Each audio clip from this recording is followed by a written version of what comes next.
Ouais, il serait temps que Carson Wentz nous prouve que son genou est rétabli, là, hein?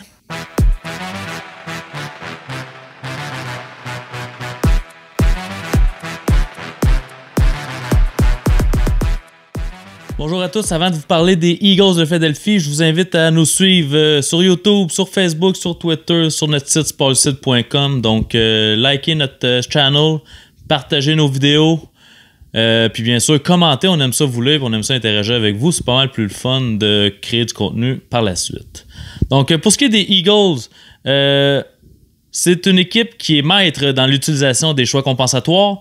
Ils en ont un de 3e puis 2 de 4e ronde cette année. Donc, ils savent comment ça marche. Donc, il y avait besoin d'un gros corner. Qu'est-ce qu'ils ont fait? Ils ont tradé pour, au lieu d'en signer un. Donc, ça ne touche pas à leur banque potentielle de choix compensatoires en 2021. Donc, ils ont échangé un 3 et un 5 pour aller chercher Darius Slay des Lions de Détroit, qui est un des meilleurs shutdown corners de la ligue présentement. Il restait 1 an à son contrat, lui donne une prolongation de 3 ans à 16,6 millions par année. Donc, qui va être avec eux pour les 4 prochaines années au moins, ça va faire du bien parce que la tertiaire, quelques éléments intéressants, mais disons que les performances en 2019 n'étaient pas là du tout. Parlant d'éléments, quelques éléments intéressants, Rodney McLeod qui a re-signé 2 ans à 6 millions par année leur safety. Il passe sous le radar, mais il joue très bien. Donc, j'aime beaucoup cette re-signature-là, cette prolongation de contrat-là pour les Eagles. Et ils ont amené aussi Nicole Roby Coleman. C'est un corner qui joue dans le slot. Qui ont signé juste pour 1 an, donc c'est parfait comme 3e corner. J'aime beaucoup cette petite acquisition-là, donc qui ne fera pas couler grand angle, mais sur le terrain, je pense que ça va bien paraître. Ensuite, en défensive encore, dans le milieu du terrain, Javon Hargrave, defensive tackle, qui vient de leurs voisins de la Pennsylvanie, les Steelers. Donc, 3 ans à 13 millions par année. C'est un très gros contrat, mais c'est un gros bonhomme, excellent pour stopper le run. Donc, j'aime quand même cette acquisition-là. Le contrat est un petit peu gros, par contre. Je vous dois avouer que 13 millions pour ce joueur-là, c'est quand même pas mal. Mais bon, c'est ce qu'il va faire sur le terrain qui va nous prouver si c'est une belle signature ou non.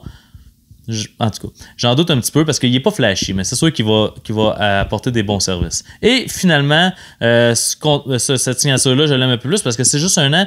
Jatavis Brown, qui provient des Chargers, un middle linebacker qui va venir compléter un peu ce squad de linebacker-là, qui en avait vraiment besoin. Donc, beaucoup d'éléments en défensive pour les Eagles. Absolument rien à l'attaque. Donc, comment ils vont faire pour entourer Carson Wentz?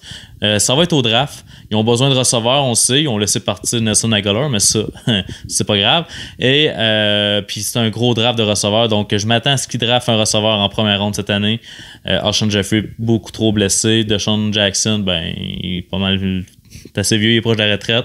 Donc, puis ils ont laissé partir Jordan Howard qui laisse le champ libre pour Miles Sanders, leur porteur recrue de 2019, qui a très bien fait en fin de saison avec la blessure de Howard. Donc, il a prouvé qu'il était capable de prendre le lead de ce backfield-là. Je m'attends à ce qu'il draft dans les rondes 3 à 4, 5 peut-être même, un porteur pour compléter Miles Sanders. Donc, pour ce qui est du off-season en entier des Eagles, pas beaucoup de choses à se mettre sous la dent, mais l'échange de Darius Slay qui fait que pour les choix compensatoires l'année prochaine, c'est intéressant. Je leur donne la note de 4 aigles sur 5.